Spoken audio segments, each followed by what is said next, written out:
Hello friends, ngasidi oksa thongasi Naga style da soibum hapaga ko.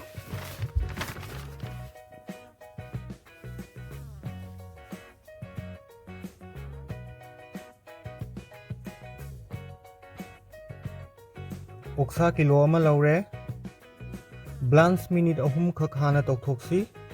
Blanch haibadi ising asabada minute ahum khak food laga amug ising aying bana chamthokpani. Blanch tawasina fataba kaya lauthoi aduga meat ki texture su retain tawi.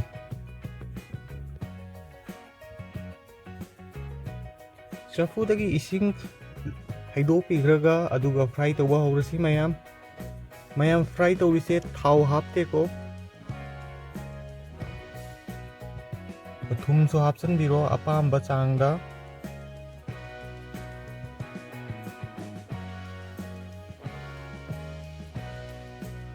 Sasi adum fry tawbiu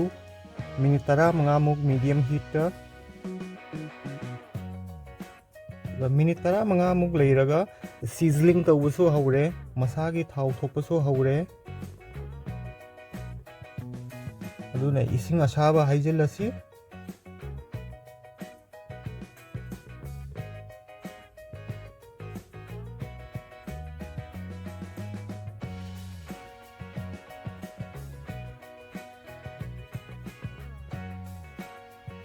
Morok akangba tara mangamuk hapsallaga medium heat ta food lasi sasi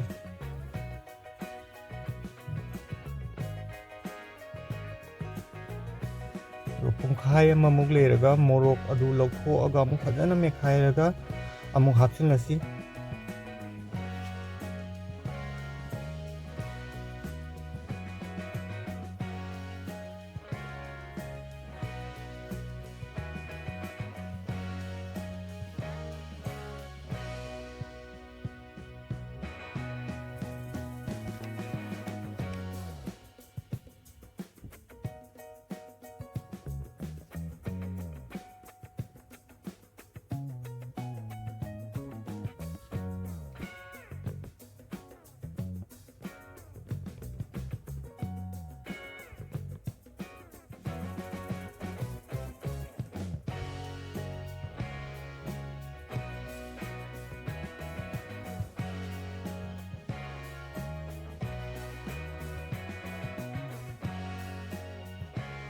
Sing sanam hapnaba tawrasi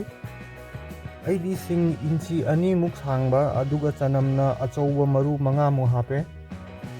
mayam aidi tilau hapte ko mayamna pamadi adma hapiu tilau kaisu kaide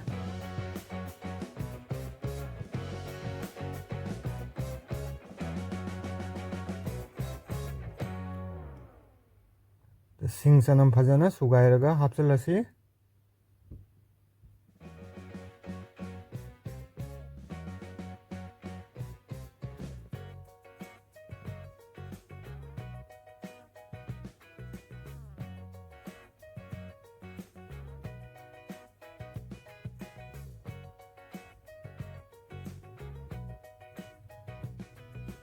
Makhung khumjalaga pung amamuk mai yam pikna tapna thongasi mayam pung amamuk leiraga soibum hapasi aina soibum hapise bol tengkot amamuk ni aigi sidi isana sajaba soibum ni aduna mahi su yaurise mayam na Manipur da phangba soibum da dum hapiu kaisu kaide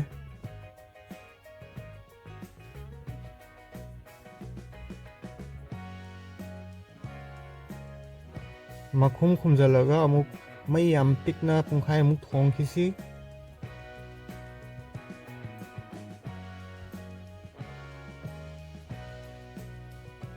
aduga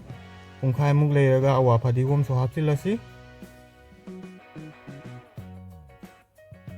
mayam ngasainga egi makhumda amuba khara yaurido Szechuan pepper ni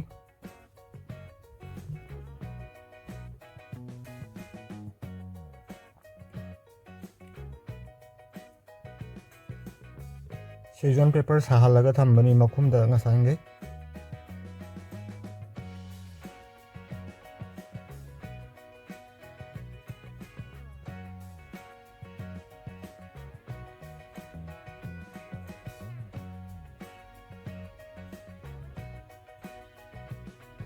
ꯁꯥꯁꯤꯁꯨ ꯃꯨꯜꯂꯛꯀꯗꯧꯔꯦ ꯑꯗꯨꯅ ꯁꯤꯖꯋꯥꯟ ꯄꯦꯄꯔꯁꯤꯁꯨ ꯂꯧꯊꯣꯛꯑꯒ ꯐꯖꯅ ꯁꯨꯒꯥꯏꯔꯒ ꯑꯃꯨꯛ ꯍꯥꯞꯆꯤꯜꯂꯁꯤ ꯃꯌꯥꯝ Schezwan paper ꯂꯩꯇ꯭ꯔꯁꯨ ꯆꯨꯝꯅꯒꯤ ꯒꯨꯜ ꯃꯣꯔꯣꯛ ꯄꯥꯎꯗꯔꯗꯣ ꯍꯥꯞꯄꯤꯌꯨ ꯑꯗꯨꯕꯨ ꯁꯤꯖꯋꯥꯟ ꯄꯦꯄꯔꯅꯗꯤ ꯃꯅꯝ ꯅꯨꯡꯁꯤꯕ ꯌꯥꯝꯅ ꯍꯦꯜꯂꯤ ꯑꯗꯨꯒ ꯁꯤꯖꯋꯥꯟ ꯄꯦꯄꯔ ꯍꯥꯞꯄ ꯃꯇꯨꯡꯗ ꯃꯤꯅꯤꯠ 5ꯃꯨꯛ ꯊꯝꯈꯤꯁꯤ ꯃꯩꯗ ꯃꯈꯨꯝ ꯈꯨꯝꯖꯤꯜꯂꯒ ꯑꯗꯨꯒ ꯂꯣꯏꯁꯤꯟꯕ ꯌꯥꯔꯅꯤ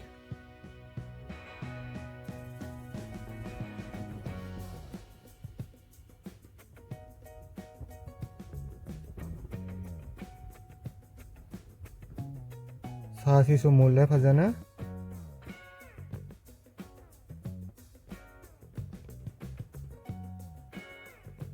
ꯃꯌꯥꯝ ꯑꯗꯨꯗꯤ ꯐꯗꯤꯒꯣꯝ ꯆꯥꯏꯁꯤꯜꯂꯁꯤ ꯑꯗꯨꯒ ꯂꯣꯏꯁꯤꯜꯂꯁꯤ ꯌꯦꯟꯖꯥꯡꯁꯤ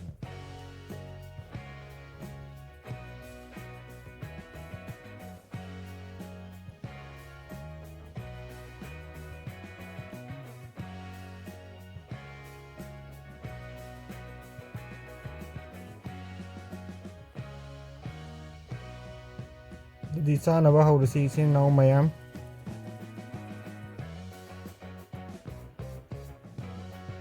Thank you for watching. See you again.